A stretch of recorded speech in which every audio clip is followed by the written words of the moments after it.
What's the most money you've made in a year? We exited and sold the digital marketing business for over £500 million. It's an 8-figure business on our last valuation. 10 million a year. I can't tell you that, but I've made a lot. If you were to start again, how would you make your first million? Create a...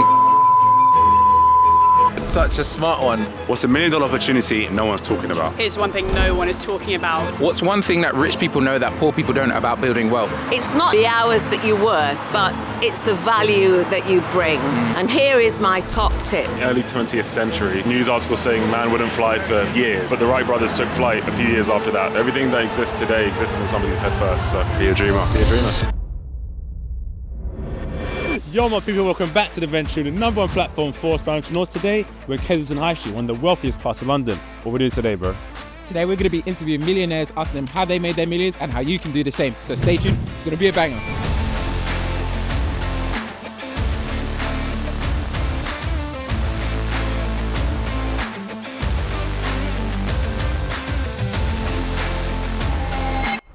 Over 100,000, 300,000 followers. Dude, have you got a business? I'm wasting my time. How did you make your first million, man? Let's go at the beginning. Excuse me. So we're trying to inspire the next generation. Can I ask what you do for a living? I'm an investor and I've recently exited a business that I sold. Oh, so you're an entrepreneur? I'm an entrepreneur, yeah. Oh, no. What business are you in? Digital marketing. What's the most money you've ever made in a year? Me personally, well, what I can tell you is that probably the year I made the most money is when we exited and sold Jellyfish, the digital marketing business, for over £500 million. Do you come from money? How did you start out? Definitely have not come from money. I was born here in the UK, moved to Trinidad for 10 years, came back when I was 14, and in actual fact, at one point I was living in a council house with my mum and my sister. It's been purely organic and self-made. That's crazy, man. To go from a council house to over £500 million, what's the secret to your success? Stay niche, master your craft. Basically do something over and over, because if you do something over and over, even if there's another team that are more talented, more creative, smarter, they will never do it better than you if you've done it 100 times and you refine it each time you've done it. That would be my advice. You can always diversify later. If you were to start again, how would you make your first million? Create a mobile car washing business. But I would approach every single golf club in the UK and I would create an app to make the booking easy, the payment easy, collect data, but ultimately, the right demographic of people are in these car parks, they've left their car, it's idle for about 5 hours. Why would you not provide that service? That's a need, it's the perfect people in the right place. Yeah, that's probably how I would go after making my million. That's such a smart one. Boy, the golf clubs are going to be packed out now. Well, I've used that idea now, so go out there and do it. What's the biggest business opportunity that someone could ever go after? Anything there's a compelling event. So as an example, if you're selling prom dresses, you know every 16 or 17-year-old is going to want to go to the prom and that they're going to need a dress. So just try and find anything in the world that has a compelling event and there's a real need that you're catering for, then just do a minimal viable product. Don't procrastinate. Actually create something that you can actually, over time, refine, but get started. That's my advice. What's the secret software or tool that millionaires use? I don't think there is. There's a lot of Copilot, a lot of AI tools that's supporting people, but in my mind, it's more about the fundamentals. Technology is not going to be a differentiator, it's going to be a standard. So wherever technology is, we'll all be using it, but I think those fundamentals are where I would put most of the attention. So Patrick Lencioni's book, 5 Dysfunctions of a Team. You know, you've got to have a team together that are focused on results, that feel accountable for what they deliver, have trust. That's what you need. So I'd recommend anybody reads that book. But also think about, how do you find that need? How do you find influencers to drive that viral nature of your product or your service? And that's where Malcolm Gladwell's Outliers is a brilliant book as well. So I think if you think about the team and you think about how to actually find an opportunity and find a network of people and to influence people to adopt that service or product, they're the two things. Technology, I think, is just an enabler. It's not going to be the secret to making money. You have some really great advice, so I really appreciate you stopping. Absolute pleasure. And where can people find you? So Rob Pierre, you can find me on LinkedIn, but also YouTube as well. Yeah, Rob Pierre, find him on LinkedIn, find him on YouTube. Thank you so much, man. Thank you so much. I appreciate it. Yes, guys, sick interview with Rob. Sold his business for over £500 million. My number one takeaway is go to golf courses. Their cars are sat there for hours. You can literally start a car washing business there and then get the data using an app. So yeah, guys, that's a sick opportunity. Someone go capitalize in it. Let's see what we can do next. Look, I'm warming up for kickoff. Getting ready for a fight. I'm ready.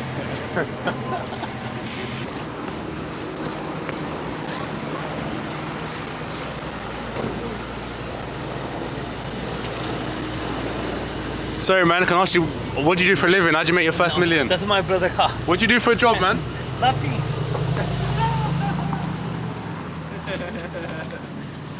God damn. Guys, That was hilarious. This is gonna sound mad, but we've been seeing this guy every time we come here. We see him parked up. We never get him. Oh, next time. Never give up. Huh? It's my boss's car, so don't mind. All right. What does he do? All right, cool. Can we interview him? Yeah, no, maybe no. Maybe no. Excuse me, sir. I love the outfit. Can I ask you, how did you make your first million? Rejection, we love it.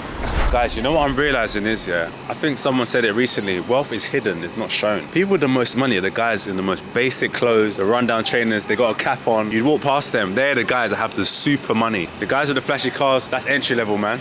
We're looking for the billionaires. Let's see if we can find one. Excuse me, guys, I love the outfits. Can I ask you, how did you make your first million? We're trying to inspire the next generation. Giving it all away, I have. Oh, really? Are you a business owner? Not now, I've retired. What did you do before? Bridge building. You building houses? Yeah. Oh my God. How did you start, man? By borrowing an awful lot of money, leveled the bank of my house and everything I had. What level did it get to? Turnover of 10 million a year. Oh my God, congrats, man. If you had to start again today, how would you make your first million? By taking lots of chances and borrowing lots of money. Borrow Lots of money to make money. Yeah. So debt is good. Yep. Oh my God. It's all risk. You can lose everything. Guys, thank you so much for your time. What's your name? Good luck with it. Thank you. George. Great. Nice to meet you. Thank you. There you have it. No, that was actually a good interview, no? It was. Listen, there was one gem in there that it sounds simple, but it's actually the secret. He was saying when you're starting out, debt is actually a good thing. Borrow money, leverage other people's money and time to make your first million. That's the secret, man. Oh.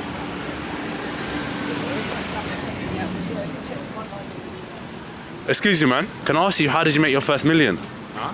Can I ask you, how did you make your first million? Guys, sorry, I'm in a bit of a rush. It's Sorry, man. Sorry to disturb you, bro. So we've got 300,000 followers, so young entrepreneurs. Yeah. We want to inspire them. Have you got 2 minutes, man? all right, yeah, Yeah? sure. Oh, sick, man. One sec.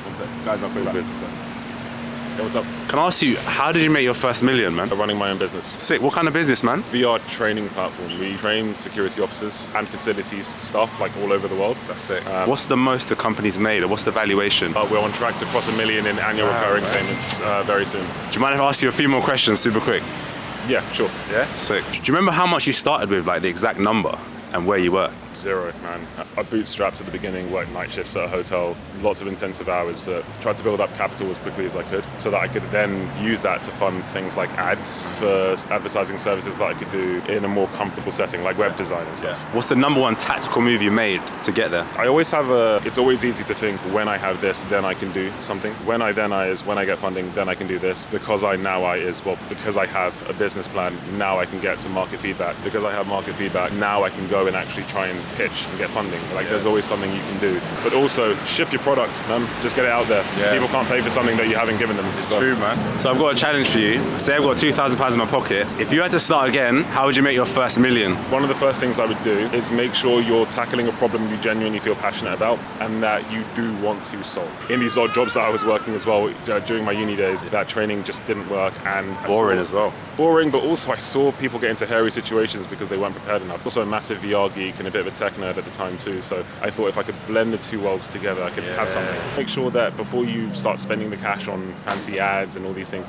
you really build out a solid concept of what you want to do. Yeah. Take it to people who have either done it before or are thinking about doing it, and just make sure you market test and you get in front of people who can give you advice. So basically, find your passion, find your customer as soon as possible and test it, and find someone that's done it already, copy their blueprint. Copy their blueprint or get them to give you a bit of advice, because everyone has their own secret sauce, and your secret sauce is what's going to take you further. Yeah. What's one thing most people get wrong about starting a business? If you can be a painkiller for an industry instead of a vitamin, you're onto a really good winner, right? If people are paying for a service to help relieve the pain that they're actively feeling, you're going to find that you'll have adoption at a much faster rate than trying to convince them to focus on the wellness of the company. The man who's being chased by a tiger isn't concerned about his immune system. That's a good one. Yeah, he's like, if a company has really pressing, urgent matters, those are the ones you should try and solve first. If those are your customers, I mean. The young entrepreneur that wants to be financially free, what would you tell him today? Early 20th century, news articles saying man wouldn't fly for years, but the Wright brothers took flight a few years after that. Everything that exists today existed in somebody's head first, so be a dreamer. Be a dreamer. Man. Where can people find you? At Dami Hastra on all platforms, and for the company at The Moon Hub VR Training. Guys, go check him out, he's doing big things. Thank you, bro.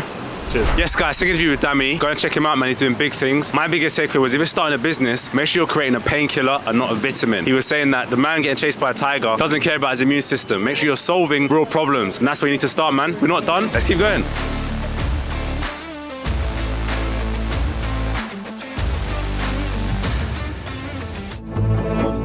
We've interviewed over 1,000 millionaires, and it's one thing they all had in common. They all took action. If you've got a business idea sitting in your notes, stop waiting for the right time. The first step to making it real is building your brand, and that starts with your logo. That's why we use design.com, the all-in-one platform that helps entrepreneurs bring their ideas to life. You can create everything from your website and logo to your social posts and business cards, all in one place. Their logo maker is AI-powered with the world's largest library of handcraft designs. Pick your business name and your style, and it builds your brand in seconds. And everything matches automatically, from your colors to your fonts. So it keeps your brand professional and consistent from day one. They're 4.7 stars on Trustpilot, and you get 88% off your first logo when you use our link. So if you're sitting on a business idea, go make it real. Click the link below and make your brand today. Bow. Excuse me, sorry to disturb you. Excuse me, sorry to disturb you. So can I ask you, how did you make your first million? I think I follow you on Instagram. You follow us? Yeah. Oh, mad. How did you make your first million? Room? That's Venture Room. I started a fashion rental platform, kind of like the Airbnb for fashion. Oh my God. When did you start that? 2018 now, so a few years ago. Yeah. Well, according to your success, what's the most money you've made with the business? It's an 8-figure business on our last valuation. Oh, is it? Yeah. Congrats. Thank you. So we've got 300,000 followers, over 100 million views. Can I get 2 more minutes of your time just to inspire the next generation? Yeah, sure. Yeah? How much did you start your business with? Do you remember the exact number? Yeah, I had about £10,000 of savings. I moved back in with my parents, aged 25, and then I raised my first venture capital round of about £4 million, aged 25. So you went from like living at home as a kid to an 8-figure business. What's the one tactical thing did you do differently to everyone else? I've always had this phrase of like, there's no such word as no. It's simply a not now. Every time I get told no, it kind of fuels me inside to just do it a bit better. If you had to start again, how would you make your first million? I would buy a business that's been around for 30 plus years and completely modernize it with AI. I'd use Midjourney, Framer, Lindy on the back end, and then basically modernize it and then charge that business either a percentage of sales and try and acquire it too. That's a sick idea, you know. What business in particular? Like dry cleaners, physios, optician, anything that's just been around. It's actually incredibly difficult to get a new business off the ground. The chance of failure is really high. So I would buy something that's already been around for 30 plus years. They say don't reinvent the wheel, right? Don't reinvent the wheel. All you got to do is be 5% better than all your competitors. Oh, that's sick. I love that. What's one thing the rich know that the poor don't? Really difficult to get rich as an employee. You need to fight for ownership and shares. If you look at how a lot of people got rich, they had stock options in that business. So Sheryl Sandberg, COO of Facebook, she owned only 1% of Facebook, and when they IPO'd, she made over $1 billion, right? So whether you're in a startup, particularly in tech, or any company, it could be a 3, 5, 10 person company, always fight for ownership, equity, and some kind of share option. Yeah, I'm sure the Nvidia employees, a lot of them are millionaires now, the ones that first started. Crazy. You have to really, really fight, but without being an owner in someone's business, you're basically just building their dream, right? Yeah, that's so true, man. So what's one piece of advice that changed the way you think and made you successful? There's one piece of advice I always try and live by, which is never take criticism from someone you would never go to for advice. Constructive criticism is really, really great. You need it as an entrepreneur. What you don't need is criticism from the masses that have never done what you're trying to do or to understand it. So I always try and live by taking criticism from the people that I would also go to for advice. advice. What's a $1 million opportunity no one's talking about? Here's one thing no one is talking about, like the class pass for health span. There's a lot of hype on longevity, but I don't just mean supplements. I'm talking 1 in 5 people in the UK are over 65. I want to see at-home testing, products and services, a class pass for their health span where they can test their blood at home, they can have personalised AI nutrition. Anything targeting that over 65 population is exactly where I would be building a business right now. How big do you think that market is? If you look at how well Whoop's done, I would be building like a Whoop but for specifically boomers. So, I mean, they're $1 billion business, right? So I'd be focused on that. Done. There it is, guys. Where can people find you? On Instagram at Victoria Prue. Guys, go check her out. She's doing big things. Nice to meet you. Nice to meet Have a you. good day. All right, guys, let us know what's one question we always miss. You're like, they need to be asking this question. Comment below, and we'll include it on the next one, and we'll mention you. Let us know, man, if you're missing anything. Let's go.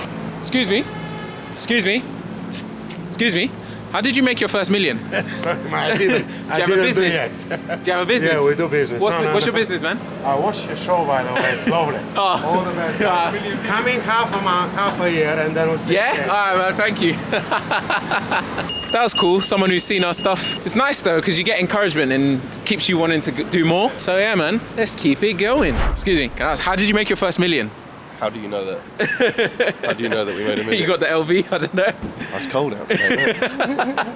What do you do? Guess. What do you think? What do you think I do? Give you 3 guesses. Construction? You're not Clothing, gonna guess. clothing. No clothing. All right, one more. You won't guess. There's only very few people that do this in the country. So no, unfortunately not. Not in fashion? No. Medical cannabis. You do cannabis? Yes. You got a cannabis business? Yes, absolutely. Basically, it's a digital platform that allows patients to be prescribed cannabis and delivered to their door. Okay, so what's the business? Company's called Marmedica. Marmedica. We launched 3.5 years ago. I swear.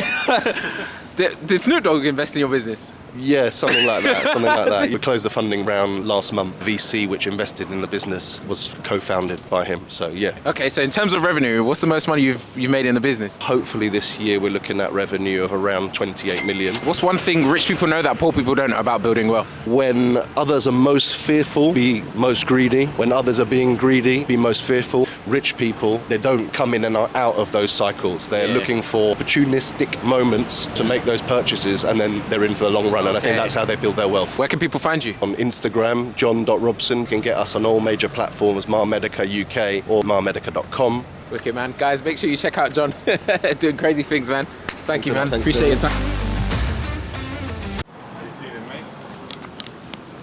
Feels good. Yeah. Feels good. Nice, man. The sun's actually out, and it was meant to be, well, it probably might still be windy today, but yeah, I was saying before Jamal cut the camera off, it's dry, the sun's out, and we're a couple of days from November. Can't ask for more. In this country, you can't ask for more, man. Excuse me, can I ask you how you made your first million? With Adventure, so we've got over 300,000 followers, all about business and entrepreneurship. How did you make your first million? Built a brand, built one of the biggest knitwear brands in the country. So what's the most money you've made with your business? I can't tell you that, but I've made a lot. Do you come from money? Came from nothing, born with very humble beginnings, was the first woman to take a business from a market store where I started to the stock market without a single qualification. So my mantra is, yes, you can. And then how old were you when you created your first business then? So I left school at 14, I started working at 15. I built my first business and I sold out my knitwear brand the first time at 29 years old. Wow. Bought it back at 32, carried on then to take it to the stock market, and in between that I built an electronics company as well and sold that. Do you ever think there's an age where you shouldn't go after business, or do you think there's a limit to any of that? Absolutely not. I've got a saying, one amongst many, age is no barrier to success. No, never think you're too old. You've got to think forward and think ahead. I've got loads of energy. I've got as much energy now as I had when I was a young girl because I'm passionate. And if you want to be good in business, you've got to have passionate, drive, resilience. Love that. And if you were to start again, how would you make your first million? Listen, you don't have to reinvent the wheel. You don't have to be first. You can be second and still be good. So what are people spending their money on? How can I align that to what my skills are? But here's the thing. You've got to have something with scale. If it hasn't got scalability, you can't build it. Second of all, you've got to try and start with something that doesn't take a lot of investment because you're going to start small. You're going to start small. you're going to build income. When you build income, you can move into assets. And here is my top tip. Learn how to sell. Now, that's not difficult because if you believe in something, you can sell it. It's easy. Because if you can learn how to sell, you'll never go broke. And when you're selling your product, you're selling yourself. Just like I'm telling myself to you today. Hey? What's one thing that rich people know that poor people don't about building wealth? Right, well, I can tell you, it's not necessarily the hours that you work, but it's the value that you bring. When you're poorer, you just want to work and you want to make money and get income. When you become wealthier, you A, want to make that money work for you, and B, you want to make money work when you're not working. It's not what you know, but who you know. Connections are crucial, and you might meet someone and they might not be in your realm today, but I always believe in building relationship. You can always get something with a better relationship. Who you know is much more important than what you know, and how to use those connections, crucial. What's one quote you live by? ABL, always be learning. I'm still learning, always be learning. Nobody knows everything. Always be humble enough to think, I don't know it all. There's more for me to learn. Don't be afraid to ask questions. I don't know that, but I want to learn it. Show that you've got drive, show that you've got passion. That takes you a long way. And then you need resilience along that journey. Yeah. Where can people find you? Instagram, LindaPlant_official. Thank you so much for your time. Thank you. Yes, guys, really good interview with Linda Plant. My favorite part about that was she started from when she was 10 years old and had no qualifications. You can do it, guys. It doesn't matter what background you come from. It doesn't matter your educational level. You can do it, no matter your age or anything. Yes, guys, that wraps up another banging episode on Kensington High Street. My biggest takeaway was make sure you're solving real problems. You want to be creating painkillers and not vitamins. What about you, bro? My number one takeaway was don't take criticism from people you wouldn't take advice from. Hope you enjoyed the episode, guys. Subscribe and see you on the next one.